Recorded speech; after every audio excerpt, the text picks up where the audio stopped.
မင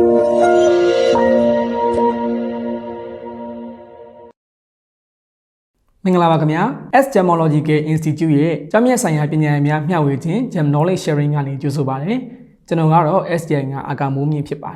်ဒီကနေ့ကျွန်တော်မျှဝေသွားခြင်းတဲ့အကြောင်းအရာလေးကတော့အခုတလောကျောင်းမြတ်ဈေးကွက်ထဲမှာတွေ့ရများလာတဲ့တိတ်ပိုင်နေကြအပူချိန်နဲ့မီးဖုတ်ပြုပြင်ထားတဲ့မိုင်းရှုပရများတွေနဲ့တဘာဝမိုင်းရှုပရများတွေအကြောင်းပဲဖြစ်ပါတယ်မိုင်းရှုရနာမီယာဆိုလို့ရှိရင်ကျွန်တော်တို့မြန်မာနိုင်ငံကထွက်ရှိတဲ့ပရများစီးမှာဒုတိယမြောက်နာမည်အကြီးဆုံးဖြစ်ပြီးတော့မိုးကုတ်လိုပဲကဘာကျော်အရေးသွေးကောင်းတဲ့ပရများတွေထွက်ရှိရာဒေသကြီးတစ်ခုဖြစ်အသိမှတ်ပြုခြင်းခံရတဲ့ဂုဏ်ယူပွေရနာမည်တစ်ခုဖြစ်ပါတယ်မိုင်းရှုပရများတွေကို1990ခုနှစ်လောက်ခရဲကစတင်တွေ့ရှိခဲ့တာဖြစ်ပြီးတော့ဒီနေ့အထိတူပေါ်ထုတ်လို့လည်းရှိပါတယ်မိုင်းရှုပရများတွေကဆိုလို့ရှိရင်မိုးကုတ်ပရများတွေနဲ့မတူညီရင်းနဲ့ထူးခြားတဲ့ပင်ကိုယ်ကုန်သက်သီလေးတွေရှိပါတယ်မိုင်းရှုပရများတွေရဲ့သဘာဝပုံဆောင်ခဲ့အနေထားအဝင်ပါဝင်မှုပုံစံတွေနဲ့ဓာတ်ဖွဲ့စည်းမှု trace element တွေကဆိုလို့ရှိရင်လည်းမိုးကုတ်ပရများတွေနဲ့မတူညီဘဲနဲ့ထင်ရှားစွာကွဲပြားကြတာပဲဖြစ်ပါတယ်မိုင်းရှုပရများရဲ့အထင်ရှားဆုံးအချက်ကိုပြောမယ်ဆိုရင်တော့ပရများပုံဆောင်ခဲ့ရဲ့ဝင်ရိုးမှာပြိုင်လက်တန်းလက်ပါဝင်နေတဲ့blue or black zoning slate တွေပဲဖြစ်ပါတယ် titanium dressing ပါဝင်မှုမှာဆိုလို့ရှိရင်လည်းဒီမိုးကုတ်ပရများရဲ့ထက်ကိုပုံမှန်များပြားစွာပါဝင်ပြီးတော့အဲ့ဒီ titanium dressing လေးတွေကပဲ blue or black zoning လေးတွေကိုအဓိကဖြစ်ပေါ်စေတာပဲဖြစ်ပါတယ်ပရများနီလာဆရဲ့ကြောက်မြတ်တွေကိုရှေးနှစ်ပေါင်းများစွာတွေကမီးဖို့ပူပေးပြီးတော့မှပြုပြင်ခဲ့ကြတာပဲဖြစ်ပါတယ်ဒီမိုင်းရှူပရများတွေပေါ်လာပြီးတဲ့နောက်မှာတော့သူ့မှာပါဝင်တဲ့ blue or black zoning slate တွေကိုဒီမီးဖို့ပူပေးဖယ်ရှားလိုက်ပြီးတော့ပုံမူအရေးသွေးကောင်းပြီးတော့မှလှပတဲ့ပရများကြောက်ကောင်းများစွာကိုရရှိခဲ့တာပဲဖြစ်ပါတယ်မိုင်းရှူပရများတွေကိုမီးဖို့တဲ့လုပ်ငန်းစဉ်ကိုကျွန်တော်တို့မြန်မာနိုင်ငံမိုင်းရှူမျိုးတောင်ကြီးမျိုးနဲ့ထိုင်းနိုင်ငံအပါအဝင်ကမ္ဘာနေရာဒေသအသီးသီးမှာရှိတဲ့နိုင်ငံ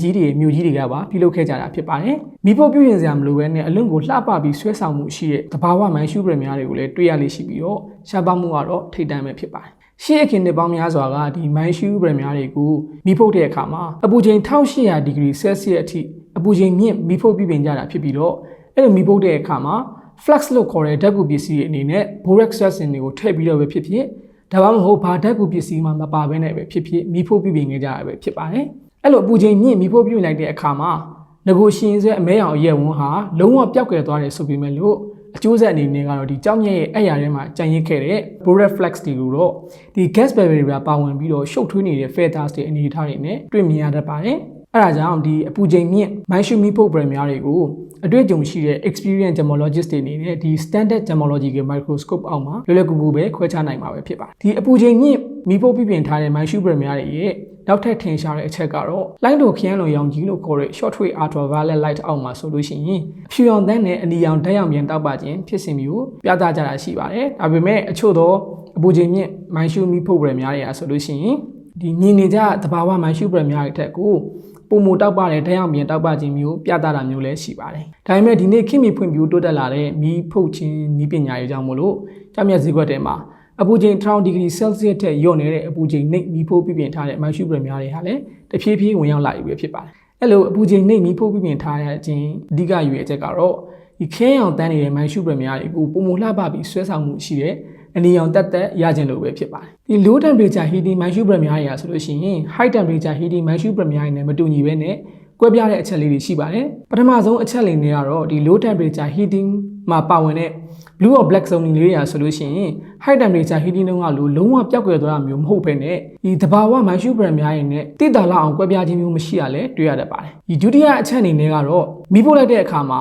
ပါရှိနေတဲ့အချို့သောအောင်းဝင်တွေဟာ disc like pattern feather အနေထားလေးတွေပြောင်းလဲသွားပြီးတော့အဲ့လိုပြောင်းလဲသွားတဲ့အရေးတက်ကအလွန်ကိုနေပါတာတော့ဒါမှမဟုတ်လည်းလုံးဝမပါဝင်တဲ့အခြေအနေလို့ဆိုတာမျိုးလည်းရှိတတ်ပါတယ်တတိယအချက်အနေနဲ့ကတော့ဒီ ultraviolet light အောက်မှာ whitish reflection ပြသတာရှိသလိုအချို့သော low temperature heating မိုင်းရှူပရများတွေကတဘာဝမိုင်းရှူပရများတွေနဲ့တိတာလောက်အောင်ကွဲပြားခြင်းမျိုးမရှိတာလည်းတွေ့ရတတ်ပါတယ်အဲ့အတွက်ကြောင့်မလို့ဒီ low temperature heating မိုင်းရှူပရများတွေကဆိုလို့ရှိရင်ဒီကျောင်းမြတ်ပညာရှင်တွေအတွက်တာမှာကကျောင်းမြတ်စမ်းသပ်စစ်ဆေးပြီးတဲ့တခွဲကနေအတွက်ပါစိန်ခေါ်မှုတရက်လိုဖြစ်လာပြီးတော့ high temperature heating မိုင်းရှူပရများတွေကိုစစ်ဆေးလုံးကလို့ဒီ standard gemological microscope တခုလည်းနဲ့ဘလုံလောက်တော့ပဲနဲ့ infrared spectroscopy တိုင်းတာပေးတဲ့ဒီအဆင့်မြင့် FTIR ကိရိယာတွေကိုလည်းအာကိုအားထားပြုလာရတာပဲဖြစ်ပါတယ် FTIR ဆိုလို့ရှိရင်ရှေးနှစ်ပေါင်းများစွာကတည်းကဗရမ များနီလာကြောင့်မြတ်တွေမိဖို့ထားခြင်းရှင်းဖြည့်စမ်းသပ်စစ်ဆေးတဲ့နေရာမှာအရေးပါတဲ့အဆင့်မြင့်ကိရိယာတစ်ခုဖြစ်ပြီးတော့သူ့ရဲ့လုပ်ငန်းစဉ်ကတော့ဒီ OH-